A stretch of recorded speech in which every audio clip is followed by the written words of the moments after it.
ধুর বাবা, এই অসময়ে বৃষ্টিটা যে কি করতে আসলো! এই বৃষ্টির মধ্যে এখন কি কেউ আর চপ কিনতে আসবে? ধুর, আজকে আমার মনে হয় চপ বিক্রি করাই আর হবে না।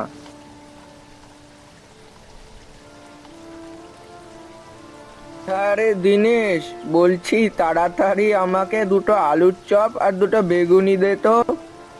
হ্যাঁ কাকা, দিচ্ছি। আচ্ছা দিনেশ, আমি চললাম রে। না না কাকা, বৃষ্টিটা একটু থামুক তারপর যেও। এমনিতেই তো তুমি পুরো ভিজে গেছো দেখছি। আর কি বলি, নাতিটা যা বায়না শুরু করেছে চপ খাবে বলে, তাই জন্যই তো বাধ্য হয়ে নিতে আসতে হলো। তা ঘরে কি কোনো ছাতা ছিল না? তাই নিয়ে আসতে পারতে তো। আর ছাতা তো একটাই ছিল, সেটা তো খোকা কাজে নিয়ে গেছে। তা দিনেশ, বৃষ্টিটা একটু হালকা হয়েছে, আমি এবার বাড়ির দিক যাই। আচ্ছা বেশ।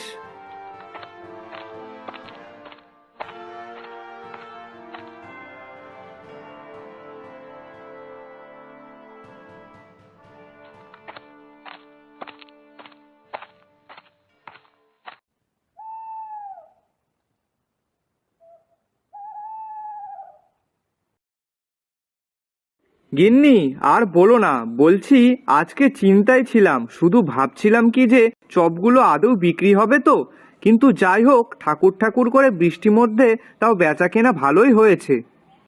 যাক, ভালোই হয়েছে তাহলে। গিন্নি, ভাবছি পরের দিন থেকে প্রত্যেকটা চপের দাম 2 টাকা করে বাড়াবো। কিন্তু তখন বিক্রি হবে তো? হ্যাঁ হ্যাঁ, সে তো নেবই, কারণ এই গ্রামে আর কেউ নেই যে চপ বিক্রি করে। তাই খাওয়ার হলে সবাই আমার দিকেই আসবে। তাহলে ঠিক আছে।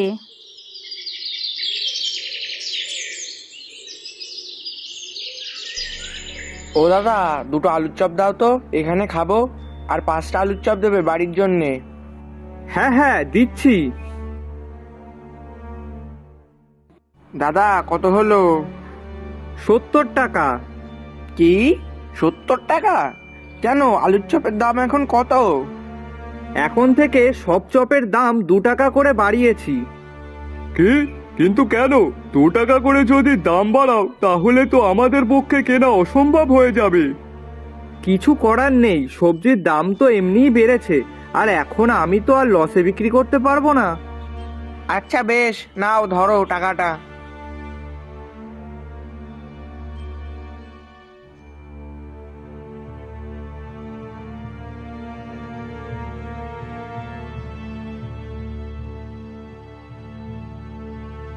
একটা আলুর চপের দাম যদি এত নেয় তাহলে কি করে হয় বলতো? হ্যাঁ সেটাই তো, সামান্য একটা আলুর চপ, তাও আবার সাইজে কতটা ছোট। হ্যাঁ সেটাই তো। তবে যাই বলিস না কেন, দিনেশ কিন্তু আমাদের মতো সাধারণ মানুষের থেকে বেশি টাকা নিয়ে অনেক লাভ করছে। হ্যাঁ রে, শোন না, আমার মাথায় একটা বুদ্ধি এসেছে। কি রে? আচ্ছা বলছি, আমরা যদি একটা আলুর চপের দোকান দিই তাহলে কেমন হয়? দুজন মিলে দোকান চালাবো, আর জিনিসের তুলনায় কম দামে বিক্রি করব, যাতে মানুষ তাদের ইচ্ছা মতো চপ খেতে পারে, আর আমাদেরও তাতে কিছু আয় হবে। হ্যাঁ ঠিক বলেছিস, ও তো খাজানার চেয়েও বাজনা বেশি রাখছে। হ্যাঁ ওই জন্যই তো। তা কি বলিস, কাল থেকে কি চালু করবি নাকি?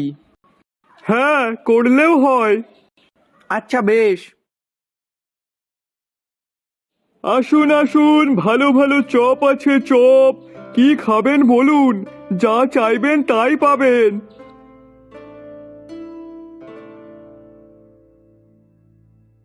ও খোকা, আলুর চপ কত করে? 6 টাকা পিস। সে কি বলিস রে, মাত্র 6 টাকা? হ্যাঁ কাকা, আমাদের দোকানে সব ধরনের চপ পাবেন, তাও আবার কম দামে। হ্যাঁ সেটাই তো দেখছি, এখানকার তুলনায় তো দিনেশ অনেক বেশি নিচ্ছে। তাই এত কম দামে বিক্রি করছিস, তোদের লস হবে না? না গো কাকা, আমরা সবার সুবিধা অসুবিধা বুঝেই তারপরে দাম রেখেছি। আর রইল বাকি ওই দিনেশের কথা, সে তো অতিরিক্ত লাভ করছে। না হলে তুমি ভাবো, একটা চপের দাম কি কখনো 10 টাকা হয়? আর তাছাড়াও আমরাও তো লাভ করতে চাই না। আমরা 6 টাকায় চপ বিক্রি করছি, যাতে সাধারণ গরিব মধ্যবিত্ত মানুষ খেতে পারে। হ্যাঁ, সেটা তো ঠিকই বলেছিস তোরা। যাক, তোরা দুজন যে এইসব গরিব মানুষের কথা ভেবে দোকানটা দিয়েছিস, তাতে দেখবি তোদের দোকান ওই দিনেশের দোকানের থেকে অনেক ভালো চলবে। বেশ ভালো কাজ করেছিস। হ্যাঁ কাকা। তা নে, চপের দাম যখন কম আছে তখন একটা কাজ কর, আমাকে 10টা আলুর চপ দে। আজ তাহলে বাড়ির সবাই একটু মজা করে খেতে পারবো। হ্যাঁ কাকা, দিচ্ছি, একটু দাঁড়াও।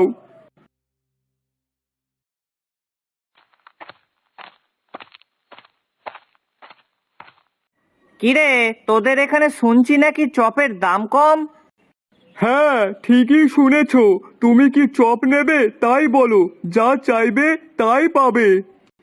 এক কাজ কর, আমাকে 5টা বেগুনি আর 2টো মোচার চপ দে। হ্যাঁ হ্যাঁ, এক্ষুনি দিচ্ছি। কি ব্যাপার, আজ আর কেউ চপ নিতে আসলো না কেন? এতক্ষণ তো অনেকেই চপ কিনতে চলে আসে। ও কাকা, কাকা, এদিকে আসো, এদিকে আসো। হ্যাঁ বল। কি ব্যাপার কাকা, আজকে কি চপ খাবে না নাকি? খেয়েছি তো। খেয়েছি মানে? কোথা থেকে খেলে? কি বাড়িতে বৌমা বানিয়ে দিল নাকি আজ? ওরে না না, সামনের মোড়ের মাথায় রূপমের দোকান থেকে নিয়েছি। তোর মতো না যে একটা চপের দাম 10 টাকা নেবে, ওর দোকানে যথেষ্ট কম দাম।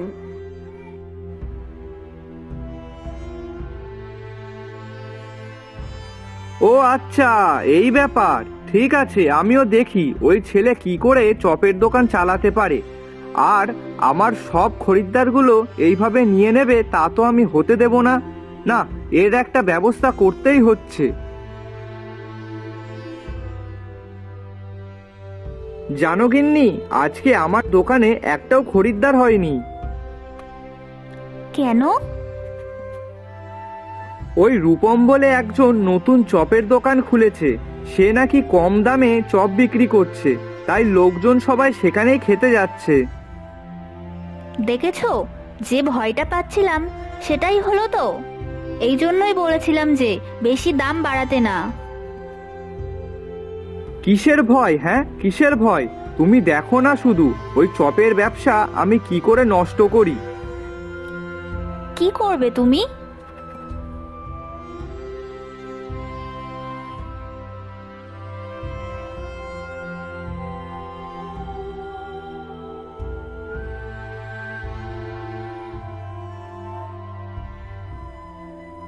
এইবার দেখি তুই কি করে চপ বিক্রি করিস।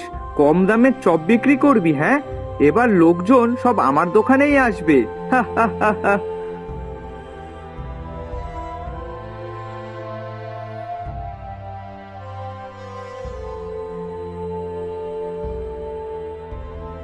এ কি অবস্থা? কি করলো এমন কাজ? কেন, তুই বুঝতে পারছিস না কে করেছে এটা? এটা ওই দিনেশের কাজ ছাড়া আবার কার কাজ হতে পারে? হ্যাঁ হ্যাঁ, তুই ঠিকই বলেছিস। কিন্তু আজ কোথায় ভাবলাম একটু অন্য ধরনের ভালো চপ তৈরি করব, কিন্তু এসে তো দেখছি সব মশলাই খারাপ হয়ে গেছে। এবার কি করব?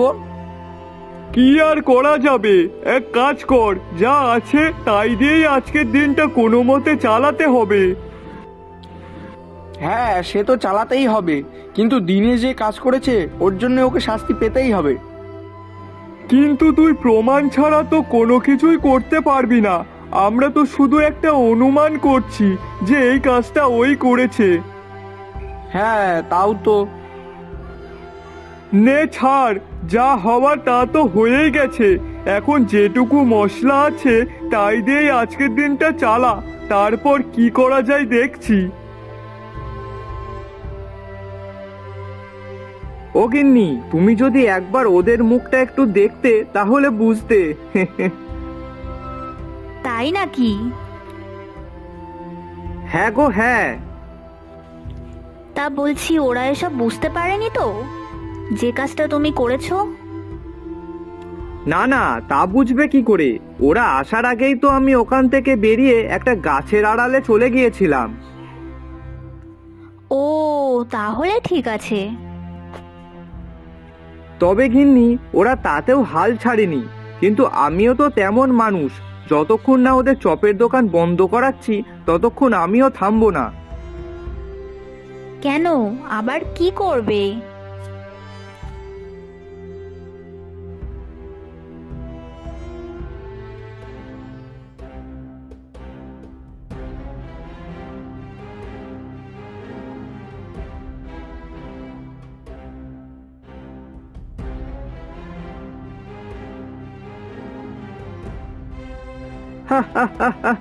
বেশ হয়েছে, এবার বুঝবে কত ধানে কত চাল।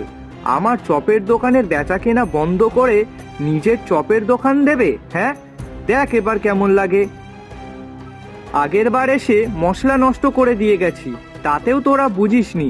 এবার সবজি মশলা সমস্ত কিছুই নষ্ট করে দিলাম, দেখি তোরা এবার কিভাবে চপ বানাস। দীনেশ দা, তোমার খেলা এবার শেষ, তুমি ধরা পড়ে গেছো। অনেক ক্ষতি করেছো আমাদের, আর না। দেখেছো তোমরা সবাই, দেখো দেখো আমাদের চপের দোকান কিভাবে সমস্ত জিনিস সবকিছু নষ্ট করে দিয়েছে। আগের দিনও দীনেশ দা আমার দোকানে এসে সব মশলাগুলো নষ্ট করে দিয়ে গেছে, তবে কোনো প্রমাণ ছিল না বলে আমরা কিছু বলতে পারিনি, কিন্তু তোমরা তো আজ দেখলে। ছি ছি দীনেশ, শেষে কিনা তুই এই কাজ করলি। তোর যে লোভ সেটা আমরা সবাই জানতাম, তবু তোকে আমরা কোনোদিনও কিছু বলিনি। তুই আমাদেরকে ঠকিয়ে চপের দাম অনেক বেশি নিয়েছিস, তবু আমরা কেউ কিছু বলিনি, কিন্তু তুই আজকে এটা কি করলি? না মানে আসলে আসলে কি? হ্যাঁ, এবার তুমি আর কোনো মিথ্যে কথা বলতে পারবে না, সবাই সবটা দেখেছে আর সবটা শুনেওছে। হ্যাঁ হ্যাঁ, এই সব কাজ আমিই করেছি, কারণ আমি এটা কিছুতেই মানতে পারছিলাম না যে অন্য কেউ চপ বিক্রি করে আমার ব্যবসার লস করিয়ে দিক, তাই আমি হিংসার বশে এই কাজ করতে বাধ্য হয়েছি। দাদা, তুমি তো জানো এই গ্রামে আগে কোনো চপের দোকানই ছিল না, সবাই তোমার দোকান থেকেই নিত, কিন্তু যখন বুঝলাম তুমি খাজনার চেয়ে বাজনা বেশি রাখছো, সেই কারণেই তো আমরা এই দোকান দিতে বাধ্য হলাম, না হলে আমার কোনো ইচ্ছাই ছিল না তোমার ব্যবসার মধ্যে বাধা দেওয়ার। হ্যাঁ দীনেশ, ও ঠিক বলেছে, আজ তুই যদি সৎভাবে কাজ করতিস তাহলে সবাই তোর পাশে থাকতো, কিন্তু তুই তো তা করিসনি, তার জন্যে তো তোর আজকে এই অবস্থা। আমি আর করব না, আমার ভুল হয়ে গেছে, তোমরা সবাই আমাকে ক্ষমা করে দাও, আমি আমার ভুলটা বুঝতে পেরেছি।